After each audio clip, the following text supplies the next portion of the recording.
we definitely did the first this week, and I was really focusing on the beginning part that people don't realize how hard that road to Bethlehem really, really was. It was not an easy road. It was No, not at all. It was crazy hard.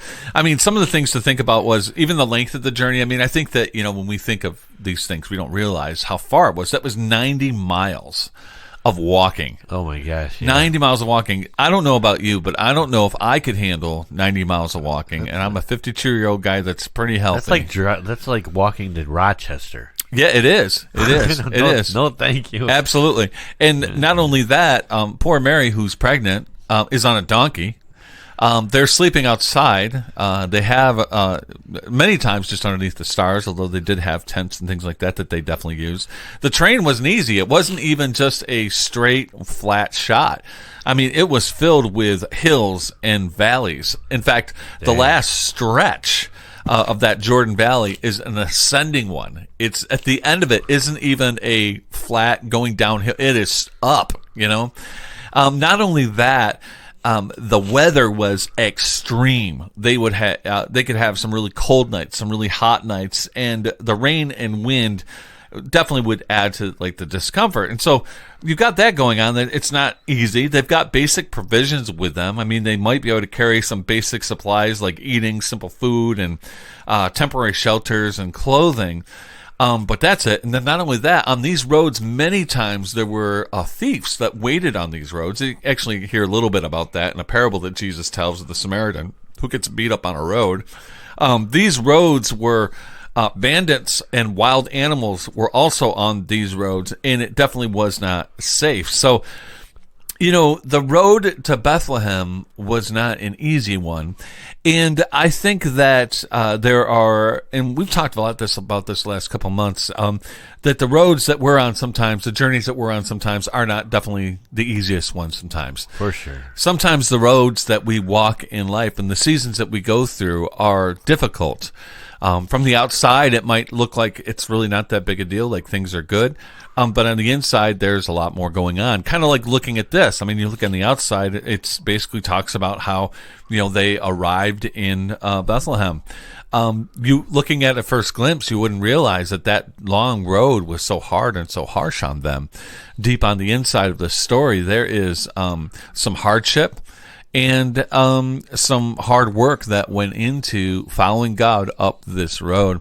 Right. So that's really kind of, I hit 3 points. I don't have time to hit all 3 points today as we're on here, but I had definitely 3 points that this was a part of God's perfect plan. We talked about what that looks like. We talked about God's timing, and finally we talked about obedience. And how, God, we don't know why, but he chooses to use us. He doesn't need us, but he chooses to use us. And a part of that is us doing what he says to do, and at the same time knowing that we can't do it in our own strength and our own power. So that was a little bit of Sunday's sermon. Anything jump out at you as I was talking a little bit more about this?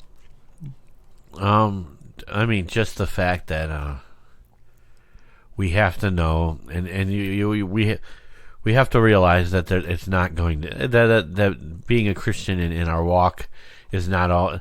Yes, it's the narrow path. There's a narrow path that we're supposed to walk on, with Jesus being the way, the truth, and the life, and nobody comes but through him. But there's also rough patches, and if we can't. What does I want to say? He's not going to make it easy for us. He wants to test our faith. He wants to stretch our faith.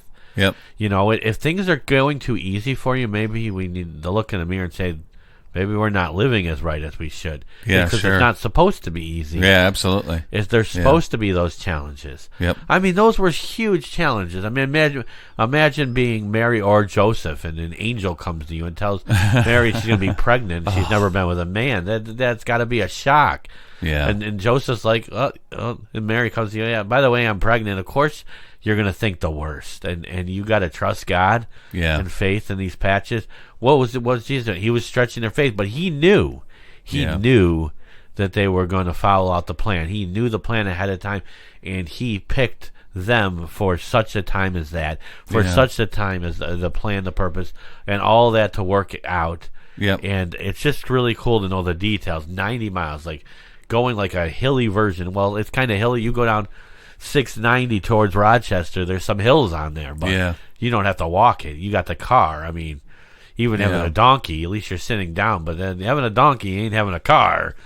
And so I would say it would definitely they definitely had a lot of challenges in this, and just God just orchestrated the whole thing. And then all the things later about trying to get to Jesus and the king trying to kill God had plans throughout the entire thing to make everything possible from the day that Jesus was born until the 33rd year when he went and did his ministry and on the cross and gave himself for us. You know, there are other things too. I mean, I like what you're saying about even after Jesus' birth. We're probably actually going to get into that a little bit Sunday, but you know, there was a pressure there that people don't realize about this whole system of the betrothal that was out there. People don't realize that was actually a binding agreement. It wasn't like engagement today. I mean, there was a promise of marriage and a promise of a dowry, and the only way it could be broken was through a formal divorce. Yeah. It's different. And then not only that, when Joseph decided to kind of break off that betrothal, and he decided to do it quietly because of the public shame and that would happen to Mary, not just Mary, but her whole family. The way that they did economically, you know, that money wasn't used back then a lot, except for maybe taxes and other things. Right. But most of everything was done through bartering. And so if something like this happened to a family, the people around them wouldn't barter with them anymore. Not just Mary, but her whole family. Can you imagine the pressure and the stress that, holy cow. Oh, yeah. This angel is telling me that I'm pregnant. I haven't been with a guy, and the guy that I'm supposed to be getting married is finding out about this. And yet they still, and then Joseph immediately got married right after this, which probably raised some eyebrows too. This was not an easy road at all. It wasn't just the terrain. It was the whole pieces and parts of it, how Jesus was born. But anyway. Totally agree. I could ramble on and on, but I'm not going to. Because we got to get to your top 10. But